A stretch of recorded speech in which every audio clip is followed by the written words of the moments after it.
Welcome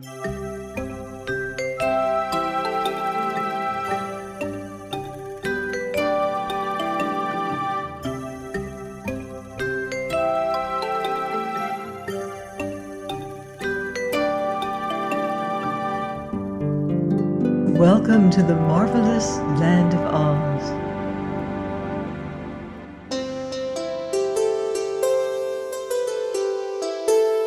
I'm Mardell, reading The Road to Oz by L. Frank Baum.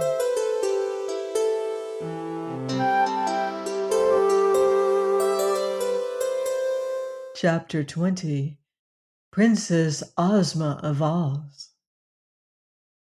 The royal historians of Oz, who are fine writers and know any number of big words, have often tried to describe the rare beauty of Ozma, and failed because the words were not good enough.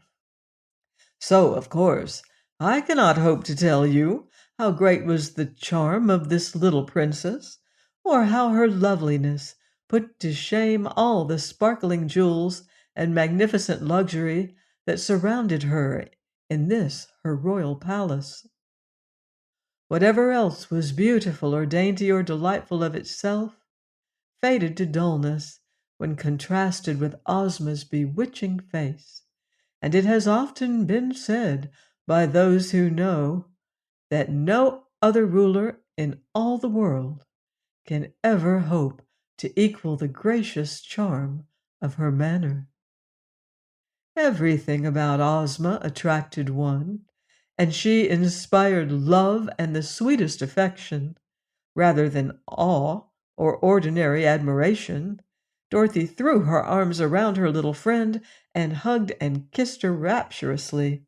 And Toto barked joyfully, and Button-Bright smiled a happy smile, and consented to sit on the soft cushions close beside the princess.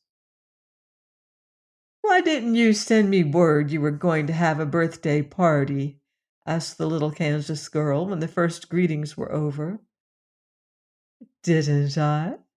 asked Ozma, her pretty eyes dancing with merriment. "Did you?" replied Dorothy, trying to think.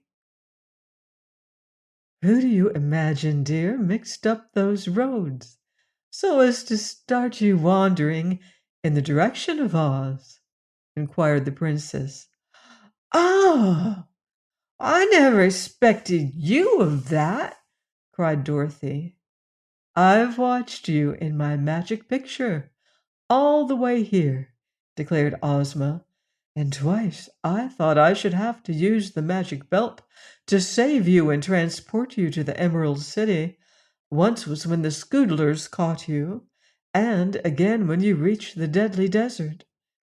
But the Shaggy Man was able to help you out both times, so I did not interfere." "Do you know who Button-Bright is?" asked Dorothy. "No, I never saw him until you found him in the road, and then only in my magic picture." "And did you send Polly to us?" "No, dear. The Rainbow's Daughter slid from her father's pretty arch just in time to meet you." "Well," said Dorothy, "I've promised King Dox of Foxville and King Kickabrae of Dunkyton that I'd ask you to invite them to your party." "I've already done that," returned Ozma, "because I thought it would please you to favor them." "Did you invite the musicker?" asked Button-Bright.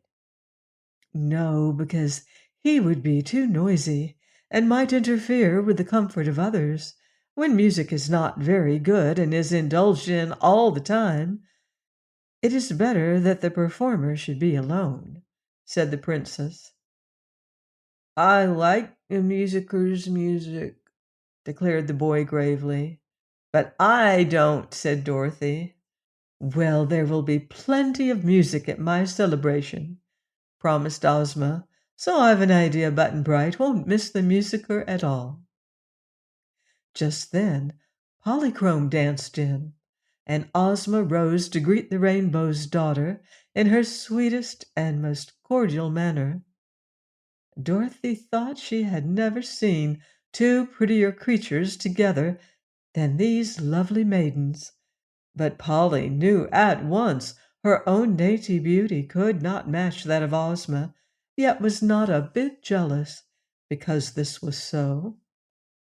The Wizard of Oz was announced, and a dried-up little old man, clothed all in black, entered the drawing room. His face was cheery and his eyes twinkling with humor. So Polly and Button-Bright were not at all afraid of the wonderful personage, whose fame as a humbug magician had spread throughout the world. After greeting Dorothy with much affection, he stood modestly behind Ozma's throne and listened to the lively prattle of the young people. Now the Shaggy Man appeared, and so startling was his appearance, all clad in shaggy new raiment, that Dorothy cried, "Oh!" and clasped her hands impulsively as she examined her friend with pleased eyes. "He's still Shaggy, all right," remarked Button-Bright, and Ozma nodded brightly, because she had meant the Shaggy Man to remain shaggy when she provided his new clothes for him. Dorothy led him toward the throne, as he was shy in such fine company, and presented him gracefully to the princess, saying, "This, your highness, is my friend, the Shaggy Man, who owns the Love Magnet." "You are welcome to Oz," said the girl ruler in gracious accents. "But tell me, sir, where did you get the Love Magnet, which you say you own?" The Shaggy Man grew red and looked downcast as he answered in a low voice, "I stole it, your Majesty." "Oh, Shaggy Man!" cried Dorothy. "How dreadful! And you told me the Eskimo gave you the Love Magnet." He shuffled first on one foot and then on the other, much embarrassed. "I told you a falsehood, Dorothy," he said, "but now, having bathed in the truth pond, I must tell nothing but the truth." "Why did you steal it?" asked Ozma gently. "Because no one loved me or cared for me," said the Shaggy Man, "and I wanted to be loved a great deal. It was owned by a girl in Butterfield who was loved too much, so that the young men quarreled over her, which made her unhappy.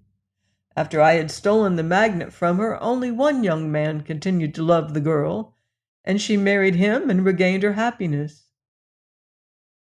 "Are you sorry you stole it?" asked the princess. "No, your highness, I'm glad," he answered, "for it has pleased me to be loved, and if Dorothy had not cared for me, I could not have accompanied her to this beautiful land of Oz, or met its kind-hearted ruler. Now that I'm here, I hope to remain, and to become one of your Majesty's most faithful subjects." "But in Oz we are loved for ourselves alone, and for our kindness to one another, and for our good deeds," she said. "I'll give up the Love Magnet," said the Shaggy Man eagerly. "Dorothy shall have it." "But everyone loves Dorothy already," declared the Wizard. "Then Button-Bright shall have it." "Don't want it," said the boy promptly. "Then I'll give it to the Wizard, for I'm sure the lovely Princess Ozma does not need it." "All my people love the Wizard too," announced the princess, laughing. "So we will hang the Love Magnet over the gates of the Emerald City, that whoever shall enter or leave the gates may be loved and loving." "That's a good idea," said the Shaggy Man, "and I agree to it most willingly."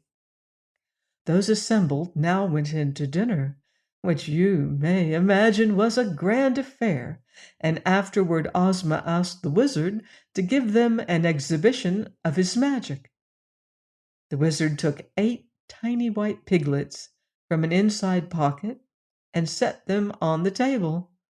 One was dressed like a clown and performed funny antics, and the others leaped over the spoons and dishes and ran around the table like racehorses and turned handsprings and were so sprightly and amusing that they cut the company in one roar of merry laughter. The wizard had trained these pets to do many curious things, and they were so little and so cunning and soft that Polychrome loved to pick them up as they passed near her place and fondle them as if they were kittens. It was late when the entertainment ended, and they separated to go to their rooms. "Tomorrow," said Ozma, "my invited guests will arrive, and you will find among them some interesting and curious people, I promise you. The next day will be my birthday, and the festivities will be held on the broad green just outside the gates of the city, where all my people can assemble without being crowded." "I hope the Scarecrow won't be late," said Dorothy anxiously. "Oh, he is sure to return tomorrow," answered Ozma. "He wanted new straw to stuff himself with, so he went to the Munchkin country, where straw is plentiful." With this, the princess bade her guests good night and went to her own room.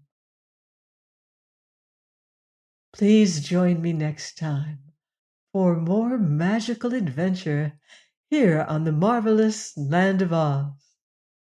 Goodbye for now. See you in Oz.